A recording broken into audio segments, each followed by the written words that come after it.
I am Katharina Michio, and you are watching NYMania. I'm Kayla Welsh, and you're watching Yankee Mania. Hi, my name is Maria Venuto, and you are watching New York Yankee Mania. I'm Marnie Schneider. I'm the author of Football Freddy, and I am so excited to be part of the New York Yankee Mania show. Hey, everybody, it's Ian Eagle. You are watching NY Yankee Mania, the best. Hey, y'all. Hey, this is Sean Browning and our friend Mr. Charles here from NY Yankee Mania, and we're debuting our newest segment called History of the New York Yankees. Hey, Charles, how are you doing today? All right, how you doing, Sean? I appreciate everybody showing up to the stream. Thank you very much. We hope you enjoy the show. Thank you. Yeah, and so, guys, take that minute to like and subscribe. If you're new here, make sure you subscribe. Come along with us. We're a family here. But we're gonna get into the history of the Yankees. Are you ready to start there, Mr. Charles? Yes, I could do that. Yeah, no problem. So All right. before they became the Highlanders, they were the Baltimore Orioles from 1901 to 1902, and then they were bought. They were bought by Frank Farrell and William Devery in 1903 for $18,000. The defunct Orioles, and then they became the Highlanders. And they played in Hilltop Park from 1903 to 1912, located in Washington Heights. It was a wooden ballpark between 165th Street and 168th Street. It's the unofficial name was the American League Park. Yeah. You know what? I found this interesting though about that, how they became up for sale in the Baltimore Orioles. Yeah. Was John McGraw in 1902, who was the manager and president. He had a beef with the owner, Mr. Brand, or however the name was, and so he decided to jump sale mid-season and took a bunch of guys with him and became the manager of the New York Giants. Right. So in the offseason of 1902-1903, the owner of the Orioles convinced the owners in Major League, the 16 of them, and 15 of them agreed with him to sell the team, in which Frank Barrow has sold the team, or bought the team with Bill Beverly. Yeah. And what is so interesting though is that they had some good seasons with the over there on Clifton Park. Yeah, they won like they played 18 seasons as the Highlanders, but they never won a pennant. They came in second place a few times, but they never won a pennant during those years. And they had some good players like Jack Chesborough. He had a season where he went 41-12 with an ERA of 1.82. It's the modern day record of wins in a season in the dead ball era, they call it. And then they had Willie Keeler, who's a 300 hitter, contact hitter. Yeah, and he actually was their star along with Jack Chestnut. Where they, that was their contact guy, their big offense up until 1912, 1913 when he went on play with Cleveland. And then they got another guy from Detroit. And then in 1912, after having money issues, Frank Farrell and Bill Beverly, who was the old police chief of the NYPD, they ended up selling the team to Jacob Rupert in 1915, but they changed the name in 1913 to the official Yankees. Yeah, and the pinstripes, the uniform, the pinstripes started in 1915. That's when it became a permanent part of the modern day Yankee uniform as we know it, Yeah, and it's kind of interesting though. But But what led them to change their name to the Yankee to become Yankees was because the papers kept calling them the Yanks Yeah, unofficially, to shorten instead of the Highlanders. yeah, and the name was shorter to put in the newspaper instead of the Highlanders. That's why they did it too. It's amazing, but it's so amazing that they had in 1904 they had a 92-59 record. They came in second place that year, and they played the Giants. I think the first game they played the Giants and they lost, and then yeah, it goes on from there. But they never won a pennant in all those years that they were the Highlanders. Yeah. And then, and like I said, 1912, 1913, they move over to be in the Polo Grounds. Right. They rented from the Giants. Yeah, the Giants didn't want them there. The Giants didn't want another New York team in there. They didn't want the Highlanders there. They didn't want that at all. But they didn't have no choice, you know.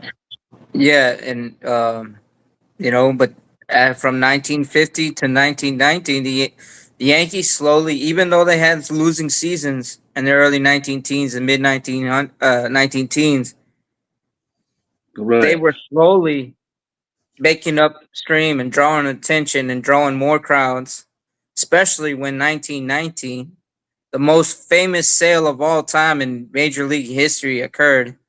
Yeah, right, exactly. Yeah, Harry Perez, he sold Babe Ruth to the Yankees for $100,000 and gave them the owner a $300,000 loan to secure Fenway Park.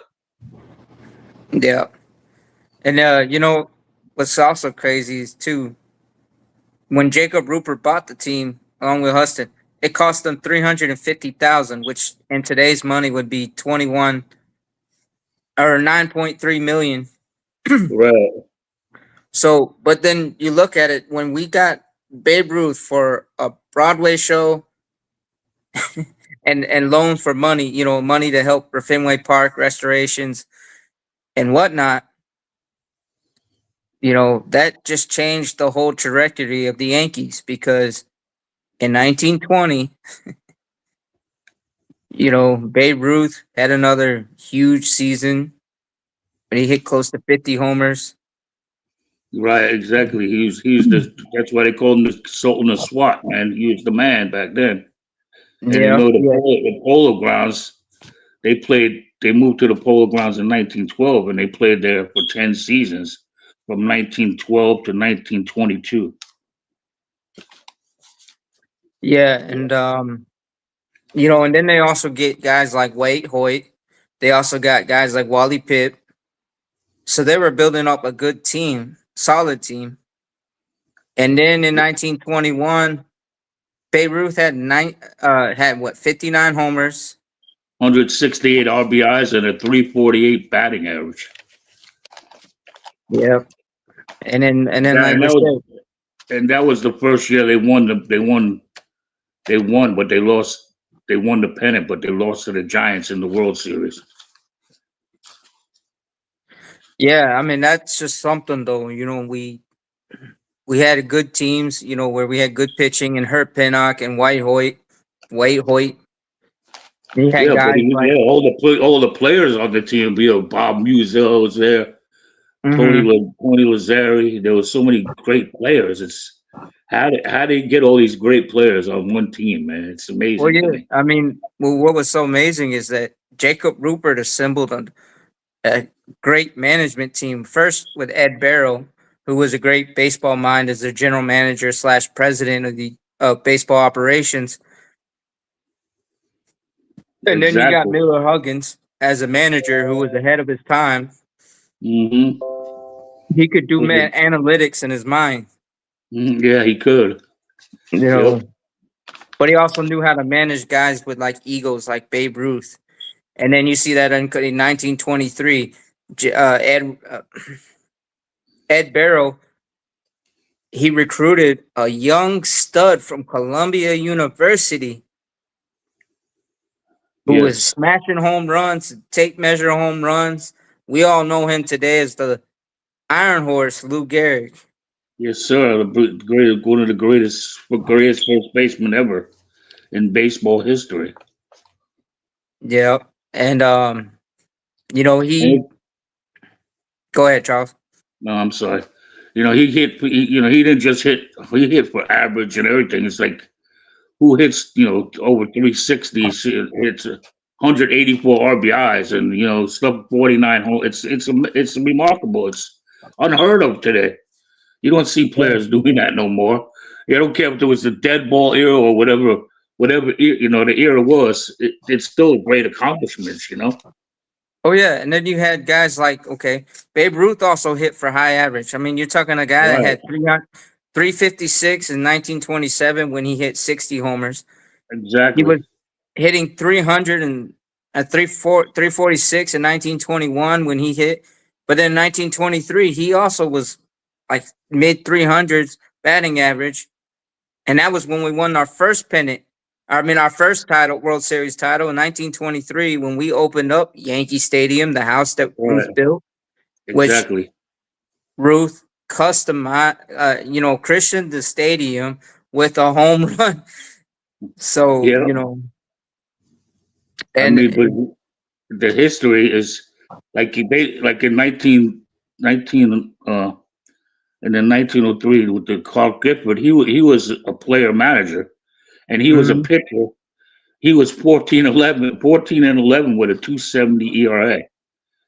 I mean, in that era, I don't know, man. That's pretty amazing to me. Yeah, I mean, you're looking at guys that Herb Pennock would win 20 games, uh, almost in every season that he played. Right. Also, Wade Hoyt, 20 to 30 games, and you just had so many guys and these pitchers they went the whole distance. Yeah, When you had like exactly. maybe two or three relievers on a roster back in those days. Yeah, you don't see that. Just in case. It's hard for pitchers to go. They don't go the distance no more like back in the day. No way. It's Yeah, it's it's a thing of the past. You got pitchers right. going 18. You could pitch in two ends of a double header in those Yeah, years. In those years. and people don't know that Wally Pipp was actually a great ball player, great Yeah, first he baseman. was. He The was a only great thing that ball slowed player. him down was the migraines in Right. 2024 or 1924 and 1925. Exactly. It's a great thing, and Yankee Stadium was great. Old Yankee Stadium, I still say was one of the best ballparks ever. You Yeah, know, but like I said, I mean Ed Barrow, he got guys like Earl Combs, Ernie Combs, who was right? the Kentucky Colonel.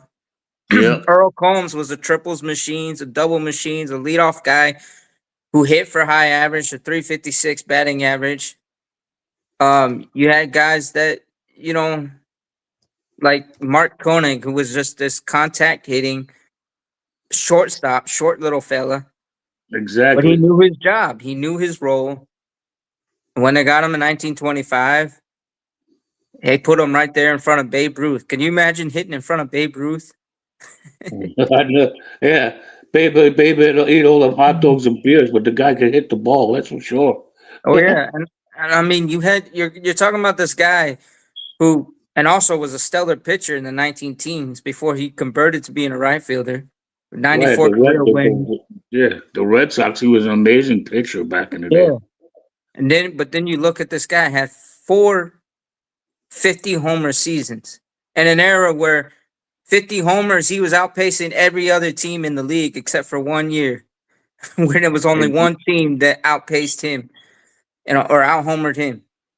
Exactly. Yep. And they go down that line of 1920, 1920, 1923. It's just amazing all the players that were on there. Oh yeah. It's I mean, you're it's talking Bob Musial, who long arm Bob, could yeah, throw out a runner from right field. He patrolled right field. yes, And then he also hit for 300 some odd average his whole career. right, And yeah, exactly, and then you had guys Tony Lazzeri in 1926 when they added him, second baseman, but again, another 300 average. Then you look at their catcher, Pat Collins, Yeah. before And they Bill had Dickey. they Before had Bill Joe Dickey. Dugan. Yeah, Joe Dugan. Gil To third Dugan. base. Yeah, yeah,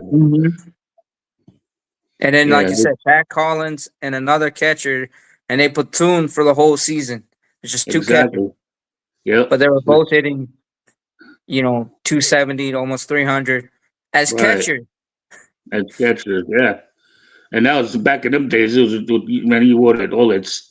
They didn't have like this the lighter equipment that they have today. You know, Oh yeah, that no, equipment was heavy. they had You no know, batting helmet. yeah, They yeah. had You get no. hit. You get that cage was iron, man. That cage Mhm. match. You know, Yeah, and then it's you had pictures of that day, that era. You have from Cy Young early in the 1900s to right, 19. You had Walter Johnson, Freight Train Johnson. You had all these other guys that could throw screwballs. See, back right. then, screwball was legal back then, Yeah, and everything was spitball was legal. legal too. Yeah, everything was legal back then. Spitballs, screwballs. You could Yeah, so scuff the you weren't ball up. sure they weren't. They probably weren't throwing 100, but they sure were throwing hard. And then Oh you got yeah, all this exactly. rotation and stuff. Yeah, and it's just it's it's a lot of things, man. And then to be at a bet, his batting average, Babe Ruth's batting average, I said 340. It was 378 in 1921. My bad. No, Yeah, that's fine. I mean, still, you're talking about the Sultan of SWAT, Mr. Slugger, the first biggest slugger in MLB history, hit right, 378, 59 homers, 168 RBIs. right. He shot out home in the And whole American League. right. And then also these were bigger parks. Oh yeah, Outfield dimensions were like, and Yankee Stadium was like I mean, yeah, I would say the short porch and right, but you're talking like almost 500 feet to dead center. right. And then left field was Death Valley for real. Yeah. And then the Polo Grounds was like what 465, I think, the center Yeah, field. 465, and then Yeah. even right field Mhm. wasn't really a gimme either. Yeah, it But was yeah, a just such lot a of them. weird. The angles were so weird in that park. It surprised Mhm. anybody could hit a home run dead center field in Polo Grounds. Oh my God, in Oh Yankee yeah, Stadium too. and these walls were pretty big too.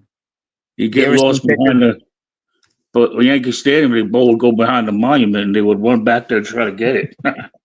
Yeah, but I mean, and before this, the first monument was put in 1939 Right. with Mr. Garrick. Um, but yeah, it tells you though how these Yankees were, how steadily Rupert and Mr. Barrow built this in dynasty, actually the first greatest dynasty in baseball history. And I stood wrong earlier when we were talking offline. Yeah. Well, I thought the Bean Eaters of an old Boston team turned into the Red Sox. No, actually, it was the Boston Americans, which won Yeah. the first World Series in 1903. Right. So you're looking at the first rivalry between the Yankees and Red Sox happened in the Yeah. early 1900s. Yeah. The Yankees have been playing for 100. This is 123 seasons they have played baseball. Yep, coming up, and Yep. Tony Lazzeri, he was not only an Italian American and one of the first few, when they really started taking over the league and dominating, Right. but he played with epilepsy, Yeah. and I found that interesting. I was like, what? So you tell me this guy had overcame epilepsy, played in Major League Baseball, Yeah. like It's remarkable. yeah, and but you're talking about six of that 1920s team, that especially that 1927 Murderers Row. And those 1923, 1921, 1920, you know, all those years weren't no slouches. But that 1927 team, 6 of them are Hall of Famers. Right. Yes, they are. Yep. So, you know, and like you said, Wyatt, all these starters had 30 to 40 starts a game, or 30, 40 starts a season. Yeah. And then you look at their records, some of them are like 20 something and whatever, 22 and 8, 24 and whatever. And, you know, and it goes all down and you're like, we don't see that nowadays. Where Exactly. pitchers get like 20 wins. It's hard to come by nowadays, especially.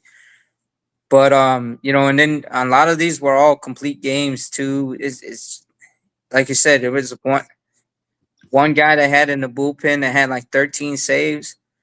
Yeah. But yeah, 1923. That was kind of our first magical. We win the World Series, and then we never really looked back after that. You know, because 1924, 1925, we had all right seasons.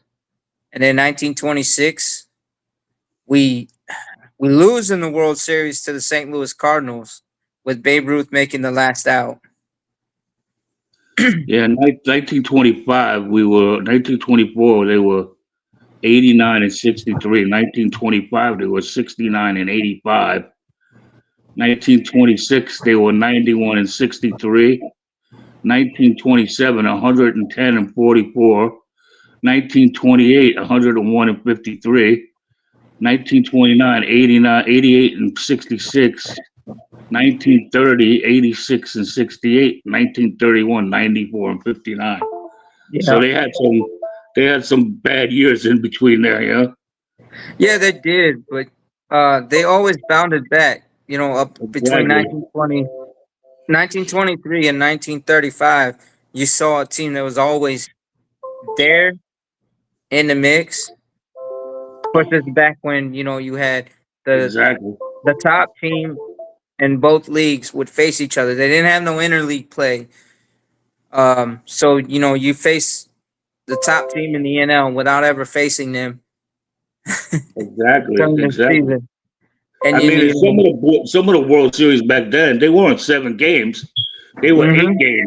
8 games like that. You know, it wasn't Yeah. a 7-game series all the time. It started out like 8 games. Yeah, it started out 9 games, Yeah. 1903 until 1915, or no, Right. 1919. And then after that, they started narrowing down to 7 games after that whole Black Sox scandal in 1919. Right. So, you know, like you said, yeah, it was no slouch, but, you know, you're playing against these teams, and they had good players on a lot of those teams. I mean, from 1903 to 1912, they had 2 winning seasons in 18 years, but they never won a pennant. Right. You know, and then 1919, like you said, it changed when they bought Babe Ruth, and then things started, you know, changing around. The curse of the Bambino. All right. So, hold on. Bob asked, "Do you think Babe Ruth would do as good now?" Don't different era to me. I don't know. It's It's a hard to different compare. era. It's hard to compare eras because people throw harder now. They didn't throw as hard back then. I don't know if you could hit 100-mile-an-hour fastball. Maybe he could, but I don't know. Yeah, but one thing though that would be advantage to Babe Ruth is all the parks are smaller now, so a lot of balls that he hit that weren't homers, that were like doubles or triples or, you know, maybe even single.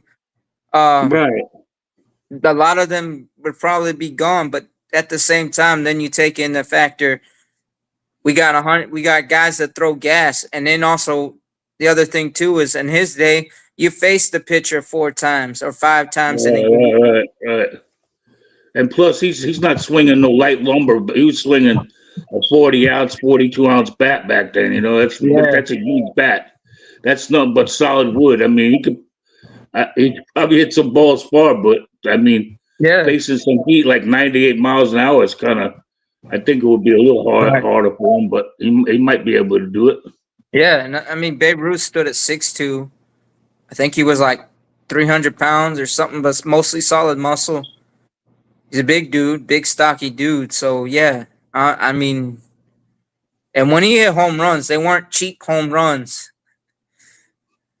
Yeah, exactly. And he was a great when in his time with the Red Sox, he's one of the best pitchers in the American League. And then Hmm. when he came to the Yankees, they converted him to an outfielder, and the rest is history. Yeah, he volunteered to just play in the outfield. But yeah, he could have pitched for them if they asked him to. But yeah, they chose to convert him, and yeah, the rest is history. I mean, 714 homers in bigger parks. But yes, there were fewer teams, so he was facing teams more often. Right, exactly, right, yeah. I mean, he had the record. Babe Ruth had the record pitching 33 scoreless innings, if I'm correct. 33. Yeah, Yeah, 33 yeah, scoreless innings. right. Um, And that back in that stood up for a long time. So that shows what an amazing athlete he was, for as oh big yeah. as he was, and all the hot dogs and beers and cigars he smoked. Oh yeah. I mean, and then if you imagine if you put him and Shohei Ohtani in like a simulated home run derby or a game thing. How about him and Judge? That would be good Oh too. yeah, him and Judge would be good too. But I mean, it just like, and then we talked earlier in the stream this morning, and someone mentioned Hank Aaron was one of the purest hitters, and it's so true because Hank Aaron was such a great hitter. He hit 40 homers on average per season throughout his whole career in Right, the major league. exactly. But Right, imagine, like, and Babe Ruth was a pure hitter, like we were saying. Like, he was a high average, he all around hitter. Plus, he was a slugger. And then you right. had guys like Hank Aaron. And then here's the thing. Here's the kicker. When people thought they weren't going to get to Hank Aaron's record, the guy that ends up doing it is suspected of doing steroids. Yeah, he was raw. Yeah, he was juicing. And he looked like the juice. Incredible Hulk, Right. Yeah. Well, when you're like this skinny, when you're with the Pittsburgh Pirates, then you go to San Francisco and you look like the Hulk. Yeah, something right. Yeah. So, I mean, but it's just amazing, though, because like you said, Babe Ruth, he didn't take any help. He just, he had a 46-ounce bat. Beer, hot dogs was his diet, Right. and, He liked to be with the women too. He loved the ladies too. So he used to like to party. That's for sure. yeah, he You liked know. to party, but, his wife was a firecracker as well. So she probably Right. held him in check. So, I mean, yeah, she did. oh, wow. We got some breaking news from Nitin Sports Rush. So, Nitin says, breaking news: Bruce Meyer has been elected to be the new executive director of the Major League Baseball Players Association, per multiple reports. Oh, that's good. We got somebody new in there, I guess, huh? Yeah, somebody That's new. After the Tony Clark resigned yesterday. Yeah. And it's good they found somebody, but it's a tough road when you got to represent these players and you got to go toe to toe with these owners and the commissioner. Right. And like Babe Ruth's day, he was one of the guys that went toe to toe with Kennesaw Mountain Landis, who was the commissioner back then. I mean, what I'm thinking about is how much, he made. What he make $100,000 in Babe Ruth? Babe Ruth made his salary was $70,000 with the Yankees in 1927. Okay, I wasn't sure. Yeah, But so 70,000.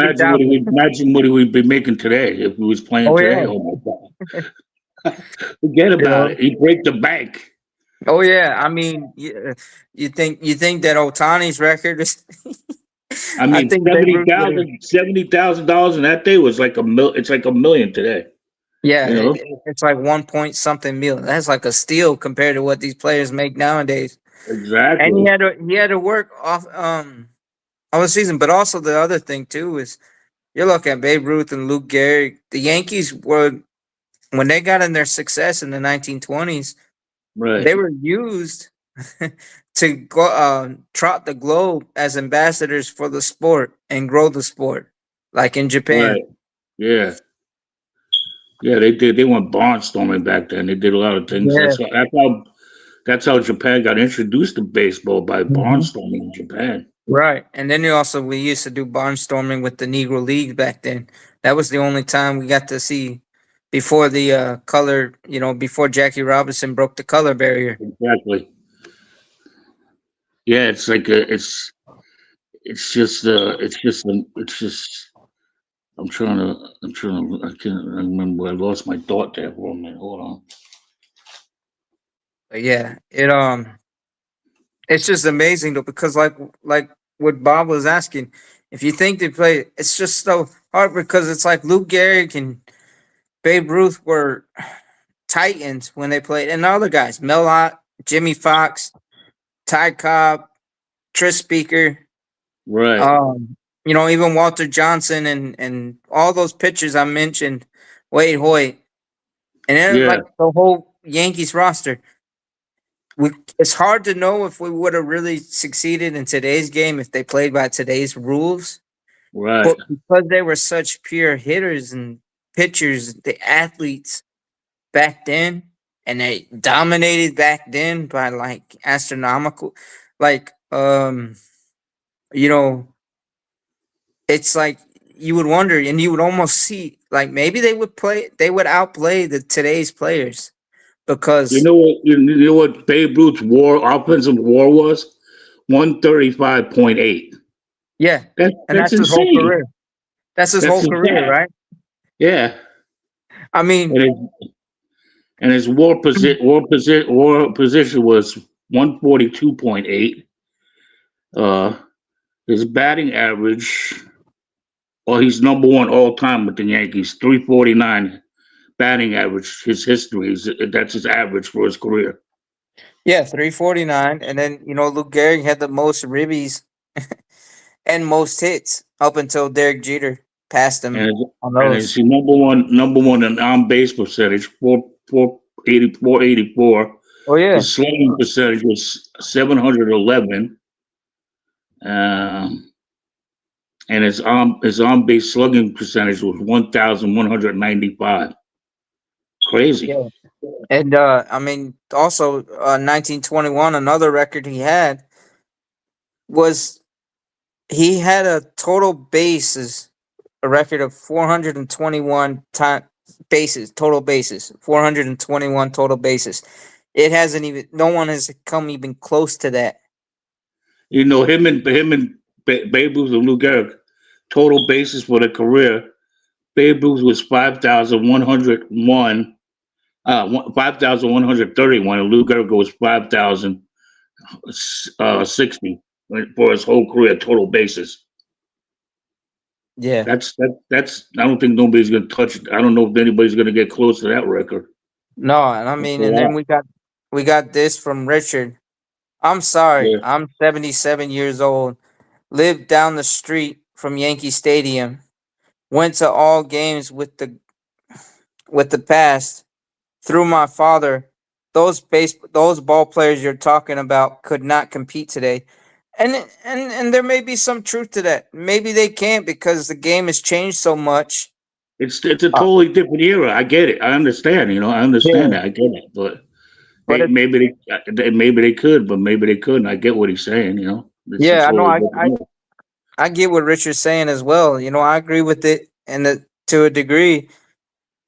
It's just those players were so great, and their numbers. I mean, and we don't know, but I mean, yes, there may be an advantage to today's players.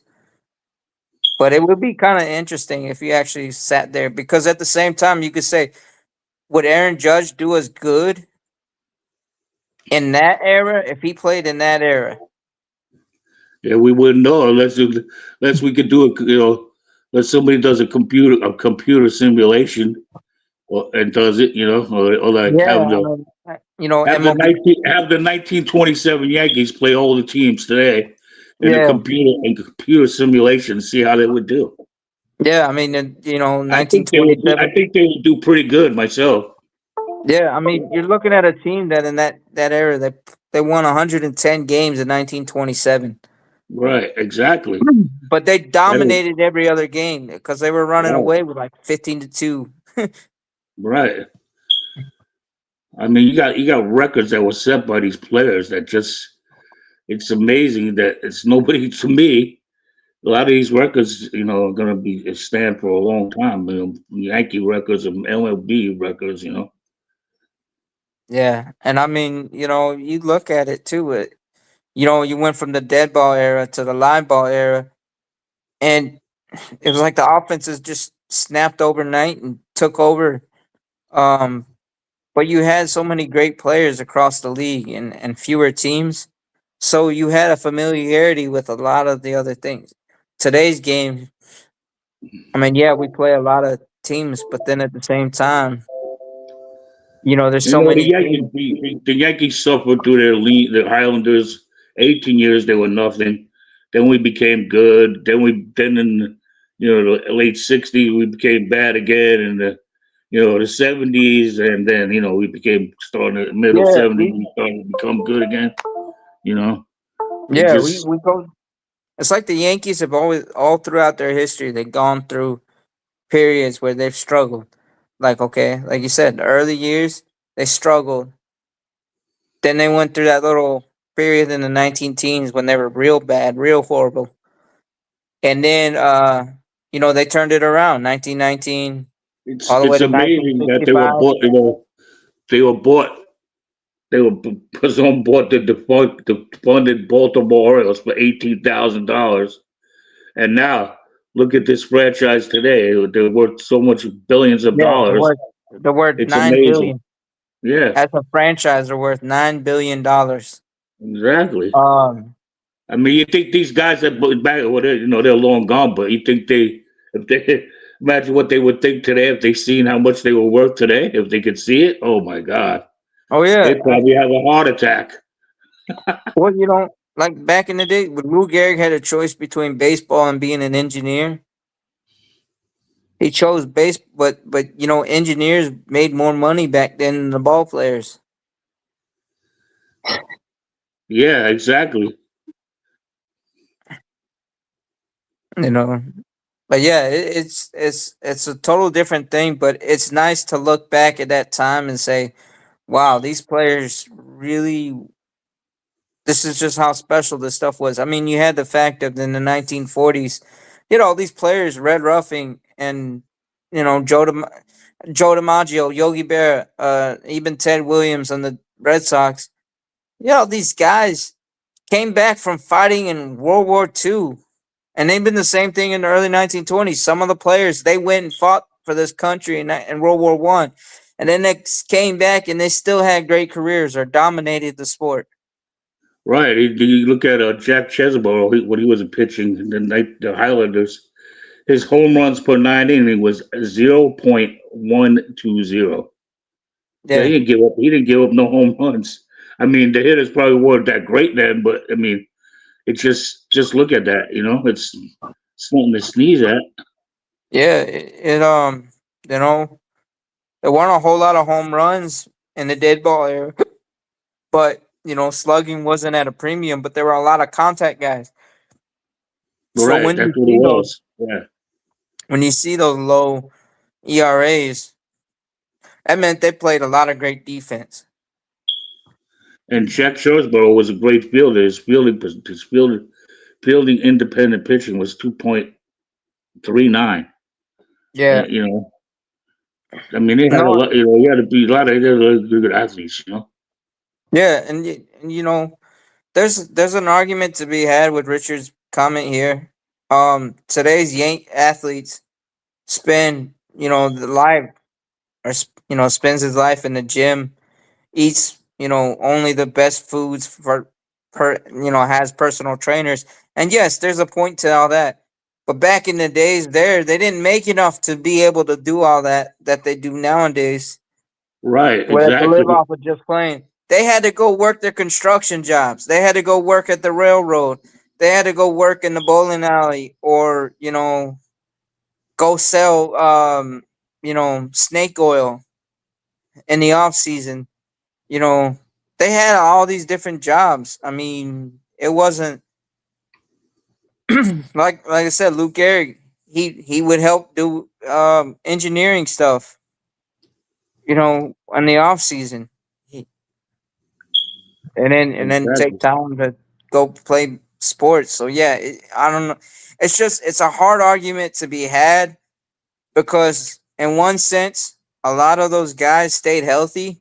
We had a lot more or less injuries back then. You didn't hear pitchers having to have Tommy John in the 1920s and 1930s. I mean, they threw till their arm fell off, and then they went about whatever career they went off and did. You know what the salary was in 1903 for a player was the league was capped at $2,400 per year. Wow. That was the cap in the American League in 1903. Yep. So I mean, everything was cheaper then, but to them they still had to work and do other things. Yeah, and that's the amazing thing, and that's what a lot of the problem is here, and too. And then nowadays you get all these processed foods which do more damage to our body than when they were eating steak and eggs and beer and hot dogs and whatnot they were doing.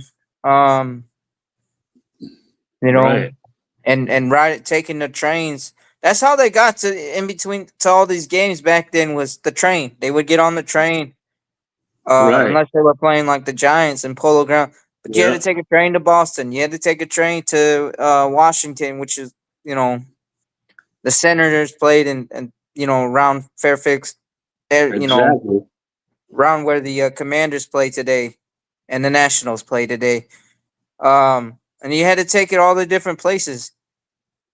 But they got a lot of the players from the Western leagues, the Pacific Coast leagues, and they found all these different players through all these different independent leagues because Right. that was a big part of baseball back then as well. And as we're getting close to wrapping it up, for this segment, we got some other Right. news today that we're going to talk about when the host comes up. Um, Right.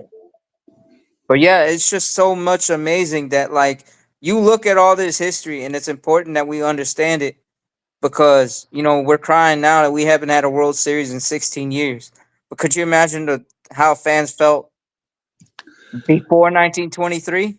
Yeah. How about them 18 years the Highlanders didn't win nothing? Yeah, the 18 18 years years. the Highlanders didn't Oh, win. we're going on 17, right? Oh, we're there Yeah, too. going on 16, 17 years since '09. Exactly. You know, So, and we and then didn't. then the eras between in the late 60s when they really, the Yeah, last well, year, they from what stunk, man.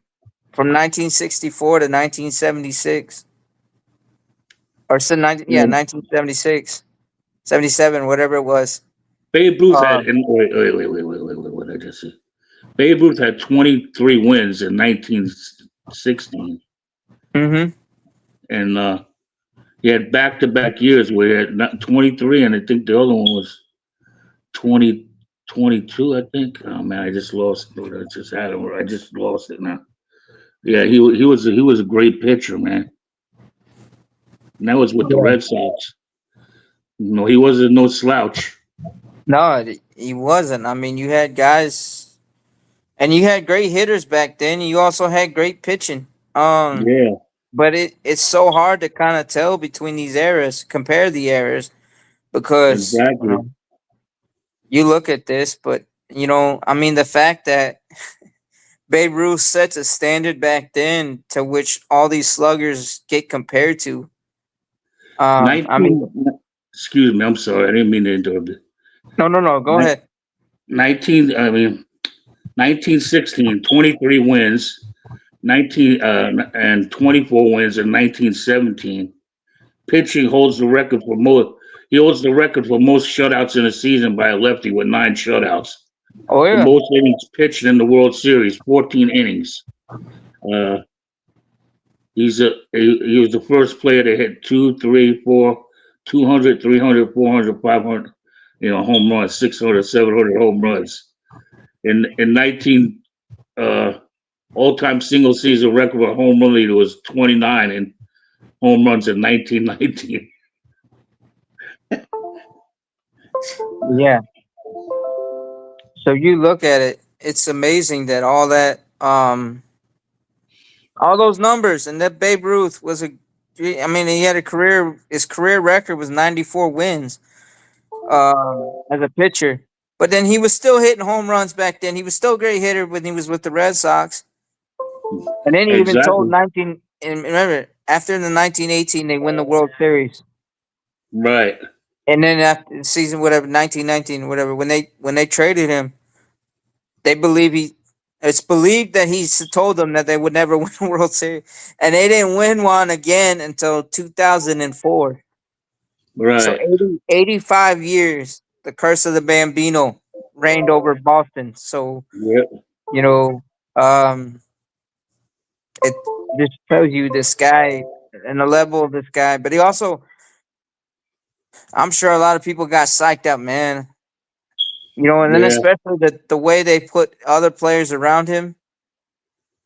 Um, with Lou Gehrig and Earl Combs and Bob Bob Musial, Musial and Tony and Lazzari. even before Lou Gehrig, you had Wally Pipp. You had all these guys. Pat Collins was a great catcher. You had all these guys around him that could help carry the thing. So then let's say they walked him. You Right. still had to deal with those guys, and they were no slouches. It's not like today's Yankees lineup where let's say to walk Aaron Judge or Right. Giancarlo Stanton. Exactly. Then you're like, hey, I can play these. I can just get these guys to get themselves out. Yeah, they think it's easy, but it's not easy to play baseball. Not at all. No, and back then they didn't have all these computer analytics. They didn't have all these. We didn't even know what a tablet was. Yeah, they Barely go knew what by a the TV managers go was. by gut feelings, man. Then back then, Yeah, not by analytics. yeah, right. But Exactly. I mean, back then they barely knew what a TV was. Right. So, if you wanted news or you wanted to watch something, you had to go down to the community movie theater back then. So, Exactly. it was just, everything was pretty much predominantly by radio. And you Yeah. broadcast all your Mm-hmm. news, so yeah. But we're going to hand it on over. This segment is ending. Okay. Thank you guys for enjoying our and watching our debut segment. Yes, I hope Mr. everybody Yankee. enjoyed it as much as I did. Yeah, I enjoyed it too. We had great chemistry, Charles. But yeah, when Joe's ready, he can come on all and the rest of the panel. And we're gonna talk Yeah. about the news that are coming from Yankees camp that happened today. Go ahead, Joe. Hello, guys. Well, first of all, congratulations on a very nice stream. You kept the nice flow. You kept the people engaged.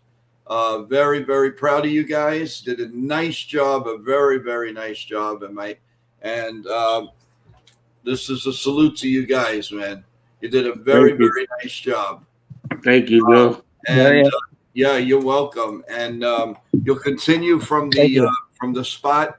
And we want to let everybody know that we will find a very, very convenient spot for these two really good historians, because as you know, Wednesday's a big Yankee night, and so it's going to be a little different. So if you guys have an idea, and they could pull it off, let us know at joeyankees28@gmail.com.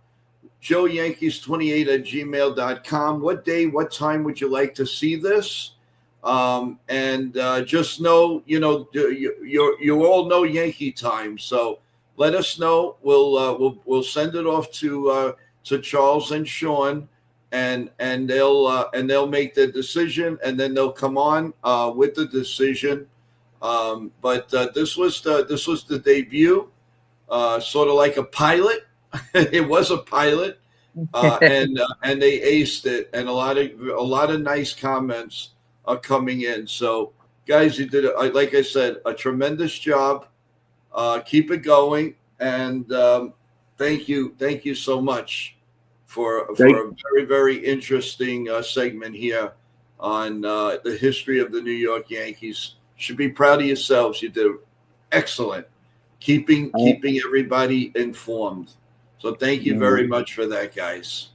I want to thank Joe for letting me be a part of the New York Yankee Mania team. I appreciate it so much. You don't know what it means to me. Thank you so much. Well, you don't know what it means to us that you've been a fan and a historian for us for a very long time, and this is one of the ways that we could say thank you to you, and keep up the good work. Spread the word out. Let everybody know about Yankee Mania as always. We really appreciate it. What was that? Me and Sean are brothers all the way from another mother, And Oh Joe. yeah, no, and I appreciate you guys. And I Joe, get along with Sean really good, and all you guys, so it's good. yeah, but you've been a part of this panel as well as in the chat. You've always been a part of this team. Now we got to do it officially, and congratulations. Thank you. And I appreciate you. Thanks for coming up with the idea for this segment. I know many of the people in the chat didn't know this was your idea. We just got to bring it to life. Yeah, thank you. I came up with a good idea, huh? I guess sometimes my brain works. Hey, it's all right. I think it works a lot more than sometimes, my friend. So let's give a little applause to him. Yeah. Thank you. Well, thank you, Charles, and we will definitely keep you posted with everything that's going on. Yeah. And, keep up the good work, and we'll see you very, very shortly. Yeah. Yeah. All right. And, So stay well, and we'll talk to you soon. Yeah. Thank you. Yeah. Good night. All right. All right. Great job, everyone. All right. We're going to take a couple of minute break. We're actually not going off, but we're going to go over people that have been on the show before to give us like a little breath. Sean could take a little cup of water or whatever while it's going on. So sit back and enjoy some of our guests, everyone. Hello, everyone. My name is Eugenia Kuzmina. I am an actor, comedian, fashion model, and a writer. And I'm really excited to be here today on YankeeMania with Joel. And I can't pronounce your last name, but you have to learn me. I love that. It's from Sicilian Mafia. I'm Marnie Schneider. I'm the author of Football Freddy and Fumble the Dog, Game Day in the USA, and also the author of Baseball Billy and Bunt the Dog, Game Day with the New York Yankees. And I am so excited to be part of the New York Yankee Mania show. Thanks, everyone. I am Katharina Michio, and you are watching YANKEEMania. Hey, y'all. You're watching YANKEEMania, where we get motivated about the sports we talk about. We're passionate sports and real life talk. You're watching YANKEEMania. Hit the like and subscribe.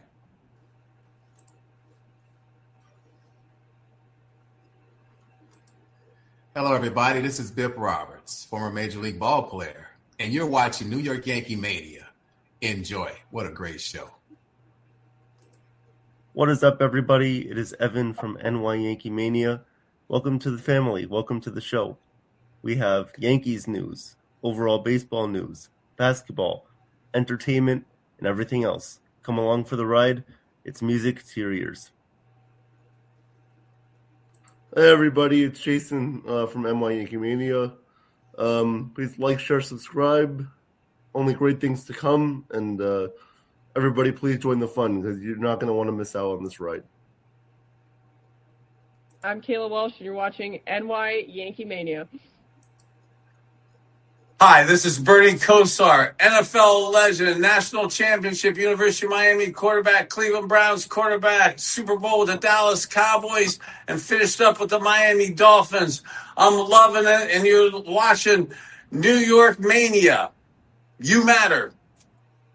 Ladies and gentlemen, allow me to introduce myself or reintroduce myself. My name is Chef Nick. I am here for you. This is NY Yankee Mania, NY Mania for the entertainment purposes. Please smash, like, punch, stomp, jump on the like button, subscribe, share. Please do any domestic violence as you can in a polite way. You guys are the savages in the NY Yankee Mania. I am your chef to your savage to your cabbage. I will shred you like coleslaw. Let's do this. You guys are my rock stars. You guys are my chefs.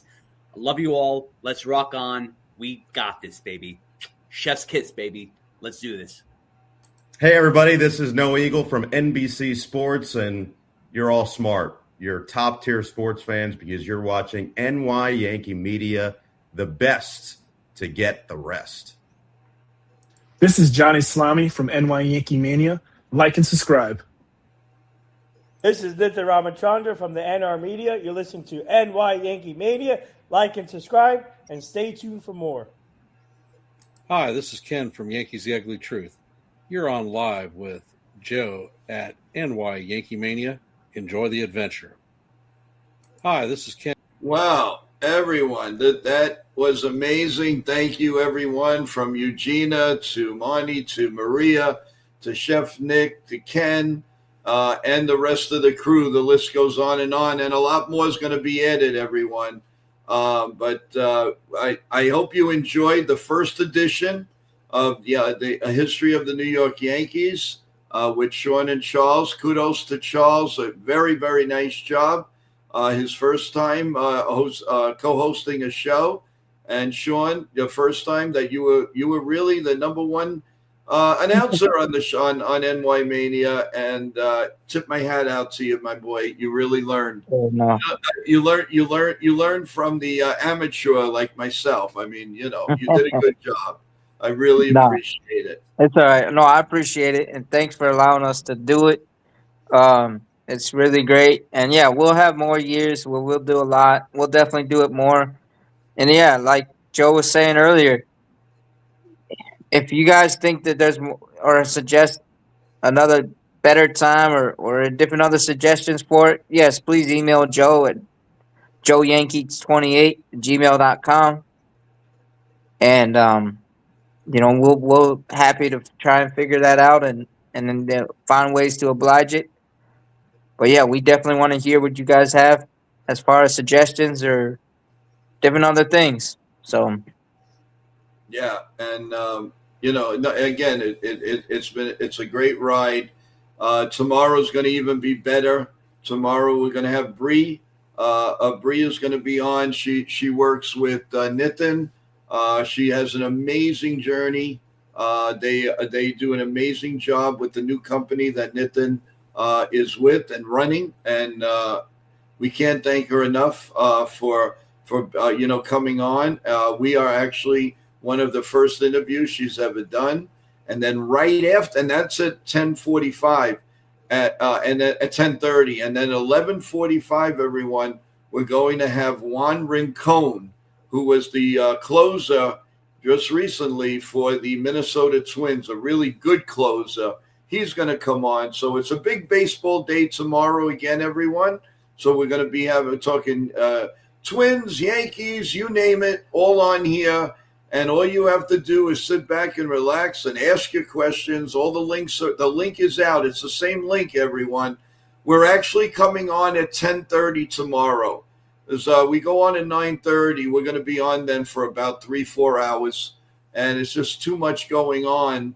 And we don't want to be stale, people. So we want to make sure that everything is fresh and running well. So that's why the little change in the time. We're going to go back to 9:30 or so on Friday, but we will let you know. We've got a very, very exciting entertainment show, not this Thursday, but next Thursday. That's all I'm going to leave you with on that, because you're gonna love it. There's going to be entertainment on it. There's going to be cooking on it. There's going to be just about everything. But I can tell you what a big surprise we got, and I am honored to have this a few things. I don't want to spoil the surprise, but get ready, 8 o'clock next Thursday night, the 26th of February, because it's going to be legendary. I promise you that. Also, what do you think is going to happen Saturday, 1 o'clock, baby? Let's go, Yankees! We are gonna broadcast play-by-play of the Yankees Detroit Tigers' first George M. Steinbrenner Field game right here on Mania with Ken from the Yankees, The Ugly Truth. I am beyond excited. Both streams are going to be carrying it. We're going to simulcast it. Ken is going to be the lead announcer. We're going to have all kinds of talent from YANKEEMania to be with Ken. And it's going to be a happening, everyone. We're going to have select spring training games. Then we're going to have select WBC games. And that's all going to lead up to Yankee opening day at 8 o'clock Eastern time. Yankees and Giants from, of course, San Francisco, California. So a lot going on. Also, Saturday night, what do you think we have? We have After Dark, and we have YANKEEMania After Dark at midnight to talk about whatever you want to talk about. If you went to a play, you went out with your grandkids, you went out with the wife, the girlfriend, your significant other, talk about it. If you're a little bit down, talk to us about it. We'll all talk about it. We'll all have a grand old time midnight Saturday night. Then on Sunday, if that's not enough, we will recap the Yankees versus the Mets on our wrap-up show at 8 p.m. with hopefully the whole staff. So that's always a lot of fun and a lot going on right here on the channel. It just is going on and on and on and on. And then we have more breaking news and I'm excited for Nitin to come on. He's going to explain what we gave you a tease during the history show, but now we are not going to tell you a tease. We're going to tell you the truth. And when he's ready, we're going to he's giving me the thumbs up, guys. So get ready, some incredible news that's happening. We're first on this, and thanks to Nitin and his sports team. So let's bring him up. Hey, good evening, everyone. What's up, Joe and Sean? What's up, everyone in the chat? You guys did a great job for the history show, Sean. Shout out to you and Charles. You did a fantastic job. You guys killed it. I learned a lot from this history show. I think this could be a regular thing on the channel. So I love this, Sean. Kudos to you and Charles, man. You guys had everything prepared, and everybody in the chat did a great job too, and everybody loved this. So that's I just want to get that out of the way. And obviously tomorrow, my team and I booked my work colleague Bria from Nation's Best should be joining here tomorrow at 10:30, and then 11:45. My team and I heard you say 10:45. You got me saying 10:45. It's 10:30, guys. Don't get mistaken. Bria will be joining at 10:30. But 11:45, my team and I also booked you our client and underrated pitcher, Juan Rincon. I'm telling you guys, if you guys don't remember him, go please watch highlights now, because this guy was underrated reliever in the major leagues for a while. So my team and I booked him for you guys for tomorrow at 11:45. So stay tuned. It's going to be on the same link as Bria. So after she drops, and then he'll come on. So it's going to be a fun show tomorrow. So guys, stay tuned. And we're glad that my team and I could help out with those two. And obviously Friday is our NBA preview show. And then 10:30 in the morning, my team and I also booked our client, Jess Blaylock. She's a former Miami Marlins host, but now she works for the Florida Panthers. So she'll be joining 10:30 on Friday. My team and I booked that. And also 8 o'clock is our NBA show. So stay tuned for that. And obviously Joe mentioned Saturday and Sunday with the spring training games, and then Sunday the recap show. But Monday, guys, we have a special treat for you guys. My team and I booked the one and only. Her name is Julia Sienna. She is part of this American Idol this year. She was obviously she did her audition round to last week in front of Luke Bryan, Leonie Ritchie, and then Carrie Underwood. And she'll be my team and I booked her for Monday at 11:30 a.m. Eastern. She'll be joining this show, and I think she'll be live from Hollywood most likely because on Monday on the same day that's when the Hollywood round starts, 8 p.m. Monday. So you might see her live from Hollywood. So guys, get your questions ready for that. Like I said, my team and I have endless possibilities for you guys. And I was on the phone with her like 20 minutes ago. She's amazing. She's excited for this. And obviously she's a Seagirt, New Jersey cop too here in New Jersey. So she's making New Jersey proud. So I'm happy for her. And my team and I are already working on getting her as a client for our agency company. So hopefully that happens, but she's ready for this. So that's the special treat, guys. She's obviously now in the next round of the American Idol, which is amazing. And you guys are going to enjoy her. So that's amazing. And guys, stay tuned. 11:30 a.m. Monday is going to be epic. So I am beyond excited. Honored that she picked us first. She could have went anywhere. Access Hollywood Entertainment Tonight. Eventually, she's going to be on that. But guess what, guys? She picked us. We are the Jersey, New York boys right here on NY. I told you guys, my team and I have endless possibilities. And she told me that she has interviews lined up, and her phone is blowing up. And yeah, she's really excited for this opportunity. And obviously, she killed it in the audition round, and that's apparently Joe's favorite song, which is amazing too. So you can mention that to her on Monday that you like that song. Yeah, well, not only do I like the song, but she. If I close my eyes, she sounds like the woman that sings it, which is Connie Talbot. Yes, who was a 4-year-old on American Idol years ago, and now she's I would say like 23, 24. A beautiful, beautiful singer. She's usually overseas. Guys, if you get a chance, and if you do follow American Idol, I know you've seen this person because she is just amazing. So you follow both of these singers, and we can honestly say we had her on the show. It's epic. It's really epic, and really excited about it. And I tell you the truth, I feel blessed, guys. And I'm going to give you the best interview I can give you. I don't need a script. I don't need anything. I just need the power. Guys, everybody in the chat, please show support for that show on Monday. Ask your questions to Joe, and it's going to be amazing. So yeah, and most of these, everyone.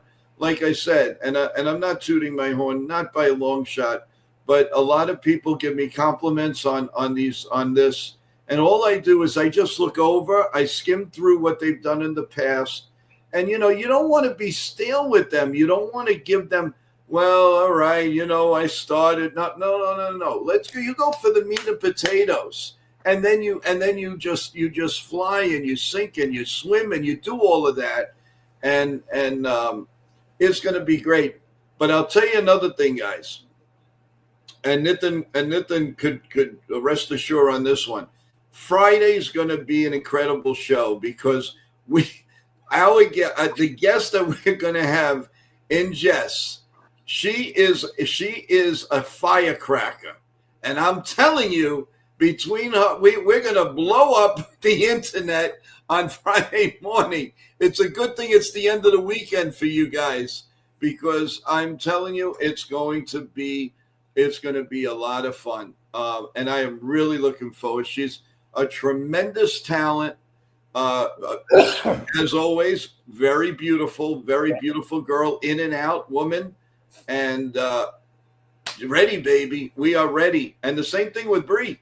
Bree is a young up and coming, and she's doing so much. And she's working with Nitin. Nitin speaks very highly, and I can't wait, man. I cannot wait. So, yeah. Guys, all of you guys are in for a show. So yeah. Now, let's get to the meat and potatoes of our New York Yankees. I put a short out today, guys, about 4:30. that the Yankees are asking Ryan McMahon to take some reps at shortstop. What do you think about that? And where does that leave Anthony Volpe? What is that telling us?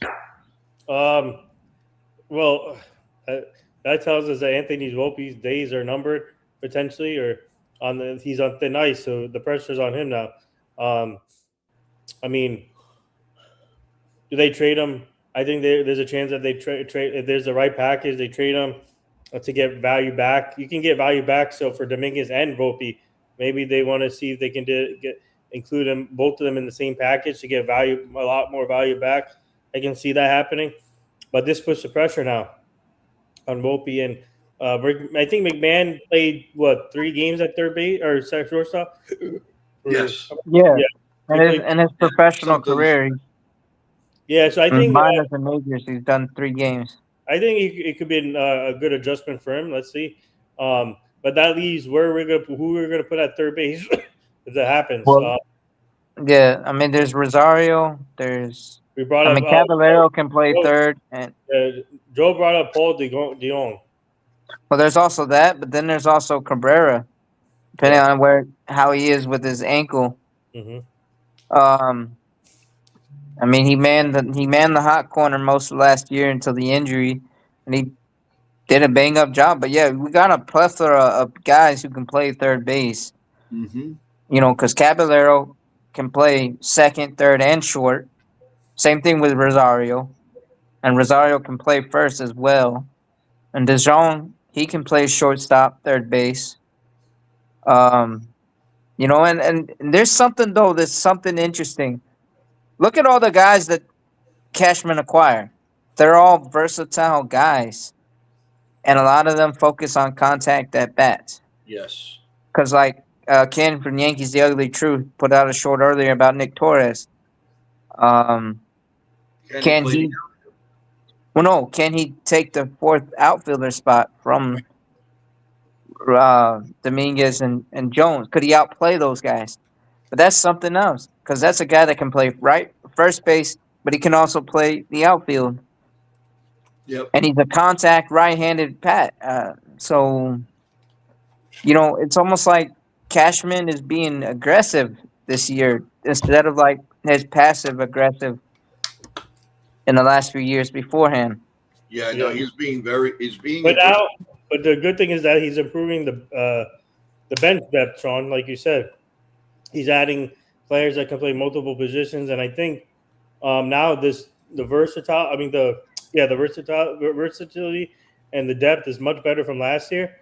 Because Paul DeJong is obviously a veteran player. He had a lot of experience with the Cardinals and other teams. And also a guy like Schumann, even though the bat is not there, you can put him in defensive. Anytime. The Yankee defense is going to be fast. Yeah, I think that he's going to be good this year. And obviously, don't forget about Seth Brown. I think he can be a big impact. I forgot about him. By the way, speaking of hitters, Ken put out a great short today. Shout out to Ken from The Ugly Truth. He put out a short today. He mentioned that Nick Torres. What is it? He had a great take on Nick Torres possibly being in the outfield. Yeah, you're right. As a 4th outfielder, to put pressure on Dominguez and Spencer Jones. Yeah, so I think that's an interesting take. I kind of like that, but let's see. So the Yankees have a lot of moving pieces that can work, but I hope there's more moves to be made. And with this McMahon news now, like I said, I think Volpe becomes more expendable. And also, I don't discount the Dominguez trade either still. Yeah. Now, another thing that I wanted to touch base on, everyone, guys, is this front office maneuver that they just pulled right before we went up with do you have the name in front of you? Because I don't want to. Hold on. Nao. Is Nao Masamoto. Masamoto. Yeah, Masamoto. Yes, it's interesting though. But there's one thing though, the Yankee, because I love that they got this guy who can work the remedy and bring in Japanese players. Yes. But there's one thing the Yankees need to do to remedy They need to get a plaque for Hideki Matsui Yeah. and Masahiro Tanaka. Mm-hmm. They need to do some way to honor those two guys because it was a disrespectful move when they let Matsui walk in after the '09 World Series. I thought they were gonna keep him after the '09 World Series. Yeah, I thought so too, but they for whatever reason they The decided reason was they thought his legs were shot. okay, but what I'm trying to say, one reason I say that if they do that, they need to do it is because the Japanese culture runs on respect and honor. Yeah. And the way that kind of what happened when Tanaka decided to take a lesser money in Japan to go back to Japan Mm-hmm. Yeah. because of the way that they kind of his family was getting treated toward because of the whole whatever situation around that time period. Yeah. And I'm not saying that that's the Yankees' fault, but I'm saying that if they were to honor those two guys with plaques or something in Monument Park, it would go a long way to help remedy the situation, along with Mr. Moto. Yeah. I agree. And who knows? He might even tell them that. Yeah. Is Tanaka still pitching in Japan? Or Yep. Yeah. All right. He's still pitching with the Eagles. Let me bring this crazy idea up. Let me ask you guys this question, even in the chat. I don't know if this is going to happen, but would you take a chance on bringing back Tanaka here? Oh yeah.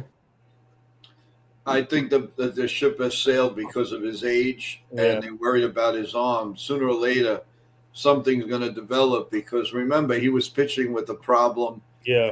For the duration of his contract. So I would love it, but but I don't see that happening. Honestly, I would love to see it happen, and I wouldn't mind a 1 year or 2 year deal.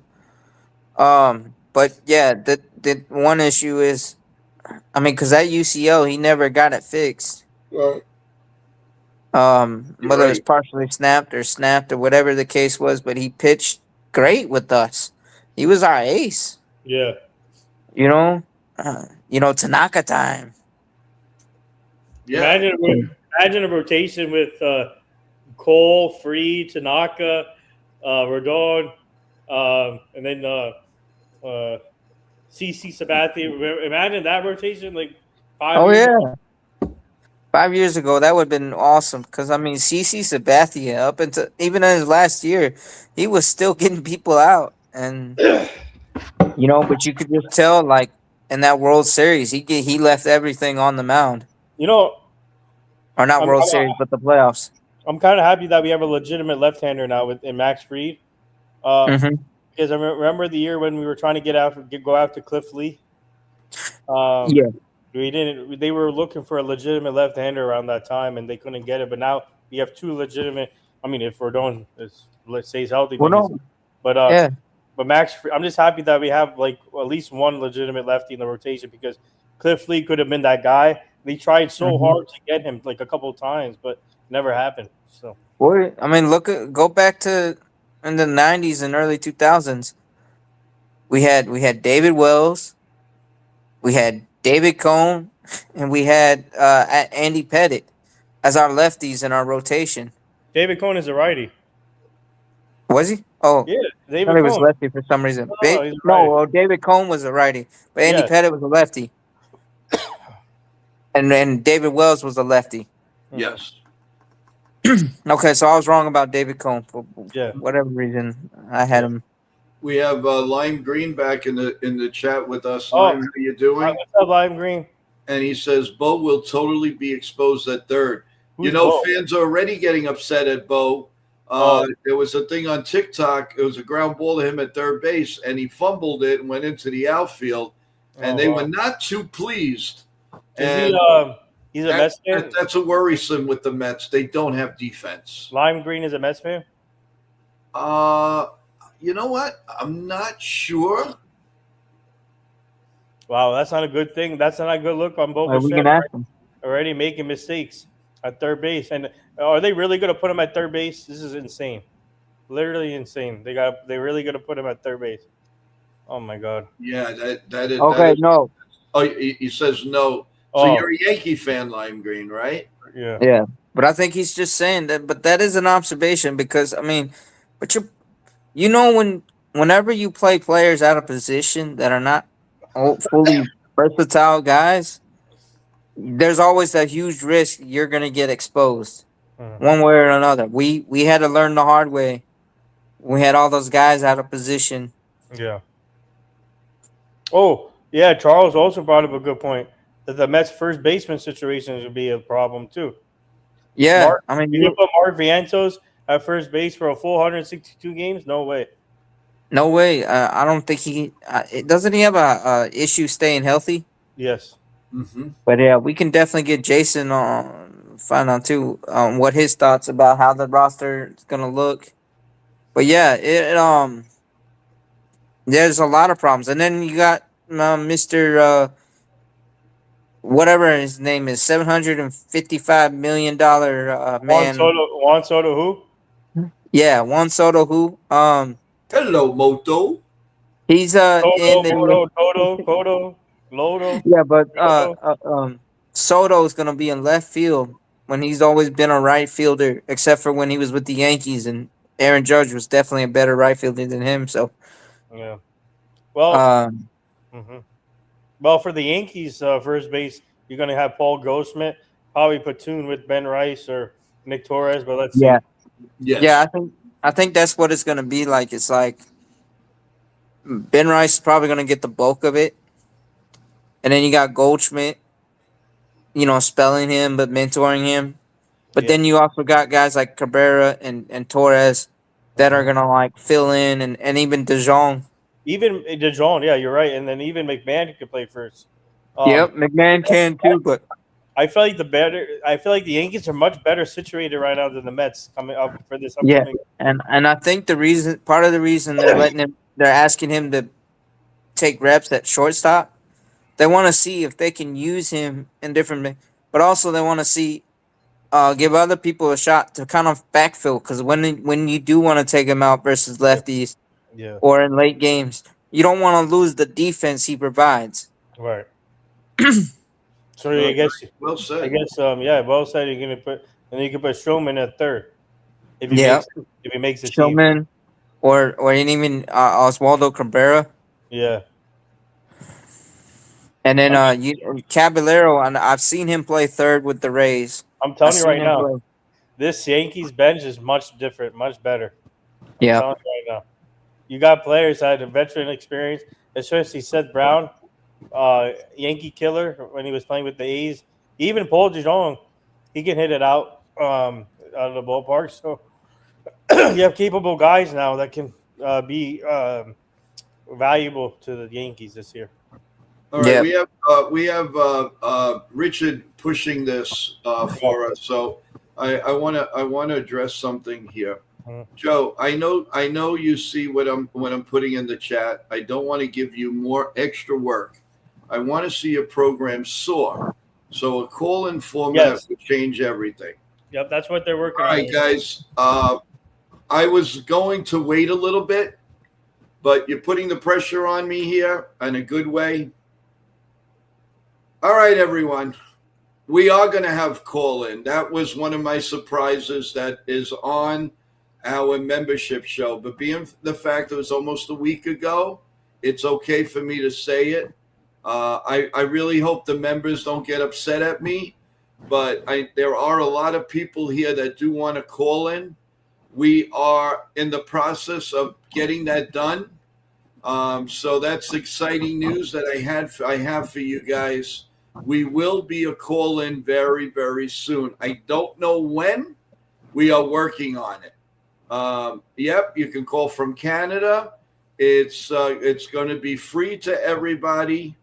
And I want you to please handle this with care with us, because it's as new to us as it's going to be new to you. But I can now say that we will have a call-in. We will have a call-in number that will be access to you and to the show. It's the one thing that I just want to get this point across. The one thing that we emphasize, everyone, we want you to be respectful to the line. and respectful to everybody on the line. Because remember, before it goes on, I get to hear it first. Yep. So you're on delay. And so anybody that, please, I know I trust each and every one of you. You guys wanted this, you're going to get it. Oh, wow. Look what he's saying now. Oh. Joe, you have made my new year. The sky's the limit for this show. You will see how crazy it will get. Bless all of you. Thank you, Richard. Yeah. And I was going to bring up that like our Job in the Mouth show. We have a call-in number for our Job in the Mouth show. So it's going to be like that here. So and our Job in the Mouth show is ranked in the hundreds nationwide. So we're trying to get this show ranked also. So, but thank you, Richard. So you guys, you're going to have this call-in number, and Richard, you should tune in into our Job in the Mouth show also, and calling into there too when you get a chance, Richard. It would be cool. And I think the number here will be fun, and looking forward to hearing some of your voices on the call, like Real Bill, Richard, Lime Green, anybody in this chat. So, yep. But the key is just to be respectful. Yeah, that's all we ask. That's all we ask, and you'll have free reign. We'll always have one or two people. We'll have probably two people on hold. At a time. That's what we can hold. I will explain everything, but I want to give a shout out to Johnny Salami. Yeah, because he's helping put this all together for us. He's getting equipment. He did a lot of research. He's getting the equipment. And if you guys were membership holders, you would have known this last Thursday. So I said it a week ago. So I'm able to say it now. Yes, we are going to have a call-in show because you guys have been wanting it. We want it. There are people that are shy. They don't want to come on with their photos. So you know what? It'll be a radio TV show. You want to be on radio, you call the phone. You want to be on TV, you'll be on TV. And that's what we're going to do. So more exciting stuff here on Mania. Just give us a chance. As we told you, the like button is important. Subscribing for free is important. You don't realize the people that 28% or 38, whatever it is, 33, I'm not sure. I'm so excited right now. That don't come over. We need you because it only makes our product that much stronger. We want to get to that 1,000 sub guys.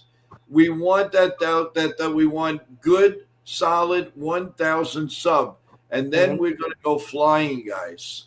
A lot of things, a lot of new things. I mean, listen, we're doing the most we can with what we have. And trust me, it's going to be epic. It really is. I'm working very, very hard for you people, for all of us. And everybody on this staff does nothing but work, work, work, work, work, and work. And you guys are listening, watching, and you're doing your job.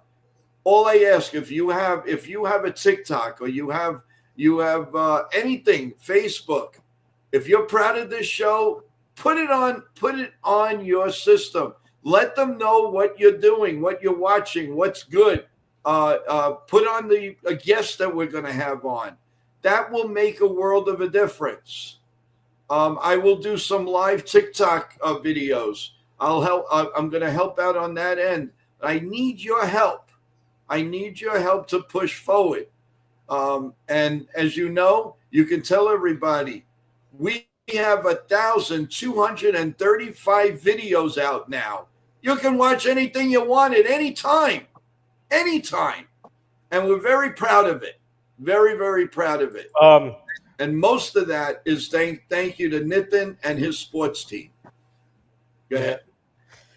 I was going to say is, what do you call Richard brought up a funny point here, Joe. If you want to bring up Richard's comment here, he said the only problem I see with the call-in show with Joe is all the women who are going to talk to him are going to want to get married. We might lose him. Yeah. All right. Woo! Please do that. You're all invited.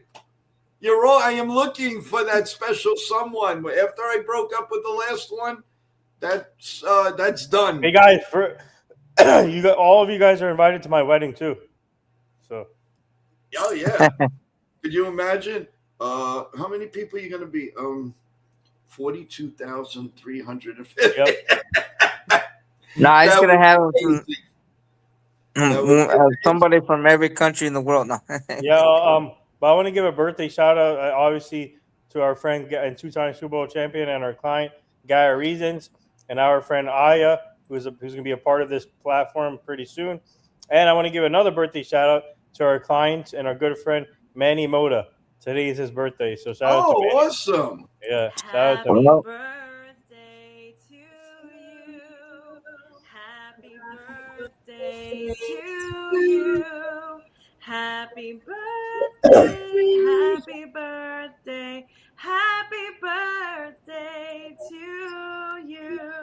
Woo! Let's go. Yeah. Maria, straight from the cruise. Thank you, Maria. We love you, and we love everything about Manny Moda. What a great guy, and he was definitely on the show around Christmas time. No, we got you. We booked you guys, Jose Moda and Andy Moda. We didn't get you Manny yet. Oh, that's right, man. I'm sorry. Yeah, We're trying to get you Moda brothers. My team and I are working on trying to get you the trifecta. Oh yeah, the Moda brothers. When is Yankee Sports Dude? July 5th. Oh, you're a July baby, huh? Oh wow, you're explosive. One day after the nation turns 250. Yeah. Yeah, but and speaking of the nation, USA men's hockey advanced. Let's go. Let's after go.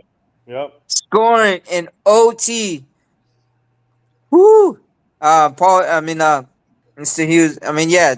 So they're advancing to the semifinal. And then tomorrow at 1 p.m., the women's hockey is going for the gold, baby. So guys, on USA, Peacock, or whatever you got to watch the Olympics, tune in at 1 p.m. and cheer on our ladies for the U.S. women's hockey team. They're going for the gold, baby. Yeah, Mika, and then shout out. Mika scored a big goal for Team USA today, too. Yep. Yep. Everybody's going, even the police. Yeah. And then shout out to Michaela Schifrin. Yep, Michaela. The giant solo. She won gold. And then also I want to shout out the oldest bobsled lady to win a gold medal, 5th-time Olympian, Elena Taylor Myers. She finally won the elusive gold medal in the bobsled. So, I'm happy for the monobob. That's not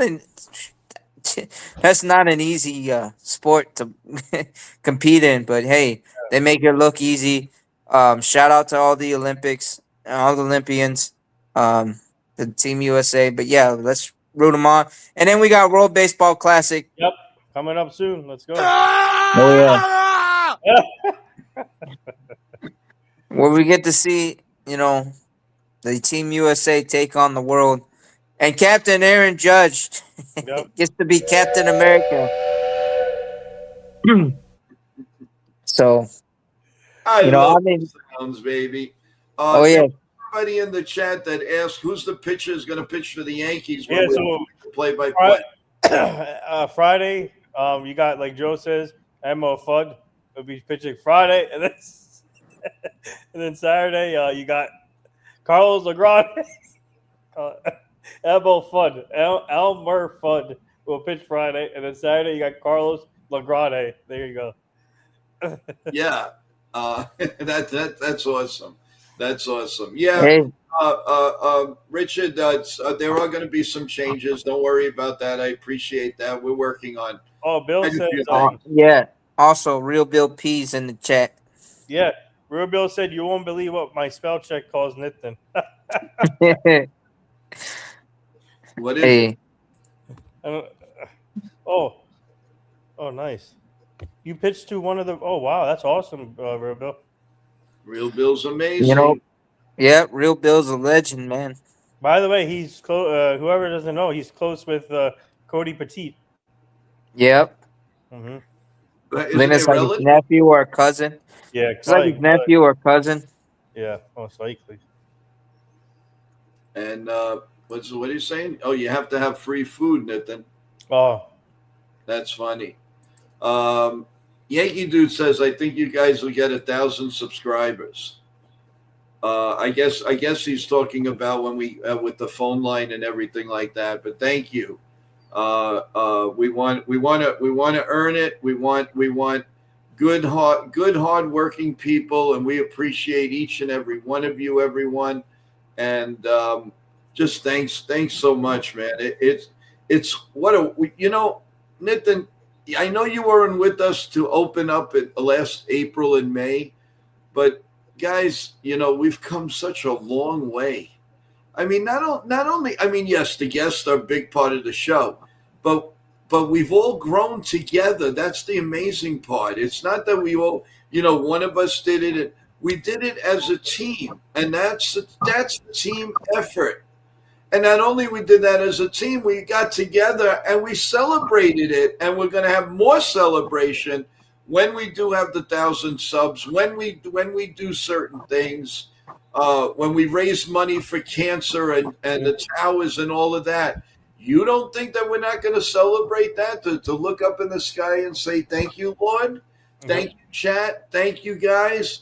It's all about people having people smile. That's what we're all about, people. That's what I've been saying for up 10 months, and we're not even a year old yet. We're still washing between the ears, but we are ahead of the as they say, ahead of the curve. Yep. And we want to stay ahead of the curve. You're like the Yankees. Remember, no one expected the Yankees to make the playoff run where they had Gary Sanchez, Todd Frazier, and who else? Oh, that team, and I think it was 17, and then they faced the Houston Astros. Yeah, we had Mr. Concussion, not Clint Frazier, but the other guy. They were not supposed to be there, but they were ahead of schedule that time. Yeah. So this one is like that team in 17. Yep. Yankee Sports Dude says, Joe, who do you think is going to be the setup man behind Bednar? I'll give you two. Ready for this? Rafael Montero or Carlos Algrane? Rafael Montero or Fernando Cruz? Mm-hmm. Fernando Cruz is another one. Yep. I say Nitin Ramachandra. Well, how do you say your last name? Ramachandra. Sandra, whatever. I want to see Rafael Montero get it. I hope. Yeah, I think that would be Nick sick. And Charles. That's my pick. Yeah. Oh, Sean and Charles. I would say Real I Bill, can barely but throw. He's just got to be a little bit cool. All seriousness, though, I hope Rafael Montero gets it, because I think if he can get back to who he was when he was in Houston, then watch out. Well, you know what? If they don't do good, we can always put in Yankee Super Dude, and we'll put in Lime Green. How about them for your 8th and 9th innings? Yeah. Well, and then you also got Bird, and you got Duvall. But it can be a 6th and 7th inning, guys. You know what's crazy about this bullpen is even more depth, but like in the 6th, or you can bring in Jake Bird and Duvall in the 5th, 6th inning too. Mm-hmm. And then you got Tim Hill. You can throw him anywhere. Yeah. So Richard, the Indian weddings are 3 days long. So yep. Oh yeah. Oh, without a doubt.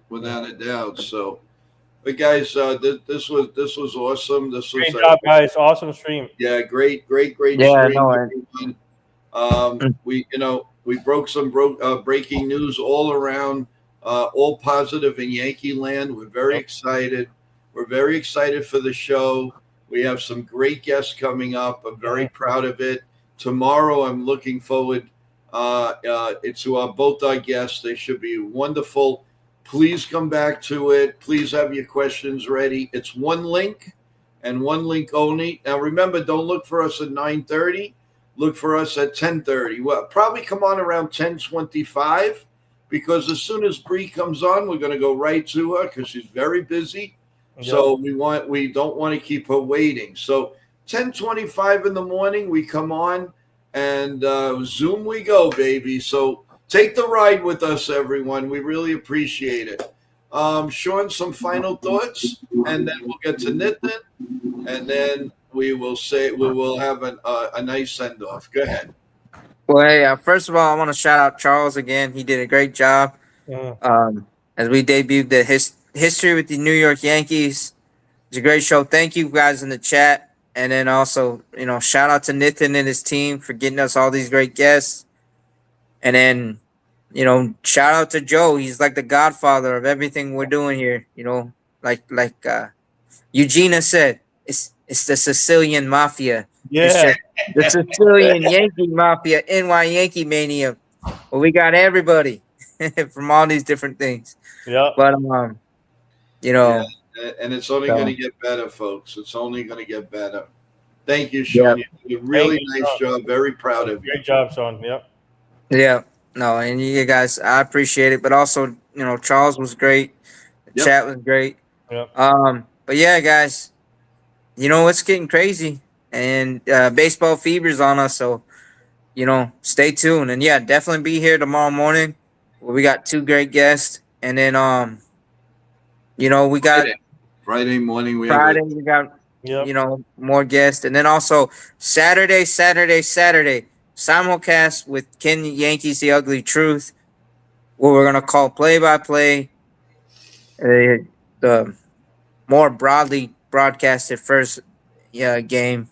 Because the second one's only available on the app, I think, right? Yeah, I think so. Yes, yeah. Yep. Yeah. So, but hey, spring training games. Let's go. Then it means end of March. Yeah, baby. We got regular season opening day on the 27th. So, hey, guess what? Hey, listen, don't forget Yankees After Dark. Yeah. Oh, yes. Yankees Yankees After Dark. You got it. Yeah, but midnight Saturday night, YANKEEMania After Dark. Don't forget that, folks. That's always a fun show, and we'll have a lot to talk about with the Yankee game in the afternoon. We'll talk about whatever you're doing in the weekend. Oh, we also have to say a prayer, everyone. We do not get hit with this blizzard they're talking about. They can't make up their mind yet. But in the East Coast, we could get hit big time again on Sunday. Let's hope that it goes another way. It runs out of here. Get out of here. We don't want to know you. We don't want to see you. But they just don't know yet. It could be nothing to 2 inches to 14. We don't know. Speaking of the blizzards, my condolences to the families of those 8, 9 skiers that got trapped in California around Lake Tahoe. Yeah. 8 of them were found dead, and they're still looking for the 9th person. So my condolences to those. It's not what you want to hear, but we're praying for y'all, and condolences to you guys that you can feel the comfort of God through this tough time of grieving. And you're right. You're 100% right. And condolences to the family. Yep. Sometimes you don't realize how precious life is, people. Always remember how precious it is to be alive and get up and say, hey, it's a day of joy. Never take advantage of your life. Never. Always be thankful. Tap yourself and say, thank you, Lord. Another day, another dollar, another sleep, another hug, another kiss, everything. Yep. As long as you're able to do that, you have life in you, which is great. So, so any other final thoughts before we end this beautiful stream? I think we're all good. Yeah, Sean. Oh, yeah. So all I have to say is continue liking and subscribing to this show and our Job in the Mouse show, and also a lot of big things are happening. So stay tuned. And also, don't forget about the NBA show on Friday. The second half is about to start pretty soon, so stay tuned for that. But my team and I are working on a lot of big things for you guys, so stay tuned. And also, the nation's best company that we work with. So, yep, that's it. Yeah, no, that's awesome, and we really thank you and your team, and we're looking forward to a big day tomorrow. Hopefully, more Yankee news as we keep going and getting ready for our first game on Saturday. So stay well, everyone. God bless you all. God bless America. We're here for you. You want to get in touch with us, joeyankees28@gmail.com, joeyankees28@gmail.com. Have a really pleasant evening, everyone. Nice nightcap. Get some rest. And let's tackle tomorrow as it comes, baby. Take care. We love you all. God bless you all. God bless America. Let's go, Yankees. Good night, everyone.